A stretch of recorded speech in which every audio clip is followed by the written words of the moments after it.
আসেন আজকে দেখাবো পরীকে কিভাবে রেডি করি। এই হলো আমার পরীর ড্রেস আর এই হলো আমার পরী। আলহামদুলিল্লাহ মাশাল্লাহ বলতে কেউ ভুলবেন না। তো ভাবছেন পরীকে রেডি করে কি করব? আমরা আজকে চলে যাচ্ছি পরীকে নিয়ে ঘুরতে। আমার জানটাকে নিয়ে ঘুরতে যাচ্ছি ঈদের তৃতীয় দিন। আমরা ওকে নিয়ে বের হই নাই আগে, তাই ঈদের তৃতীয় দিন ওকে নিয়ে বের হচ্ছি যে ওকে নিয়ে একটু ঘুরবো। এই যে সূর্যটা দেখতে দেখতে আমরা চলে যাচ্ছি হেলিপ্যাড।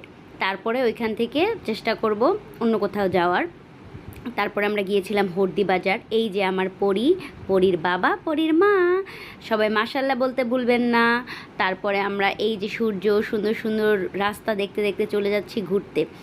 ও আলহামদুলিল্লাহ, ওকে নিয়ে সব সময় আমার ঘুরতে অনেক ভালো লাগে, কারণ ও বাইকে উঠলেই ঘুমিয়ে যায়। যাই হোক, তারপরে আমরা কিছু ফটো সেশন করেছিলাম। এই যে আমার পরী বাচ্চা আর আমি। আমাদেরকে কেমন লাগছে অবশ্যই কমেন্টে জানাবেন, আর আমার পেজটি ফলো করে রাখবেন এত সুন্দর সুন্দর ভিডিও দেখার জন্য। এই যে আমরা তিনজন আমাদের আউটফিটগুলো দেখাচ্ছি, কেমন লাগছে আমাদের অবশ্যই কমেন্টে জানাবেন। পরী আর পরীর বাবা মাশাল্লাহ। তারপরে আমরা কিছুক্ষণ একটু রং ঢং করলাম, তারপরে চিন্তা করলাম কোথায় যাওয়া যায়। তারপরে আমরা কিছুক্ষণের মধ্যেই এইখান থেকে চলে গিয়েছিলাম, কারণ সন্ধ্যা হয়ে গিয়েছিল। মুনতাহাকে নিয়ে বেশিক্ষণ আমরা বাইরে ছিলাম না, আর যেই একটা গরম ওফ বলার বাইরে। এই যে এখানে বসে আমরা চিন্তা করছিলাম কোথায় যাব। পরবর্তীতে ভিডিওতে আপনাদেরকে জানাবো আমরা কোথায় গিয়েছিলাম। আজকের জন্য আল্লাহ হাফেজ।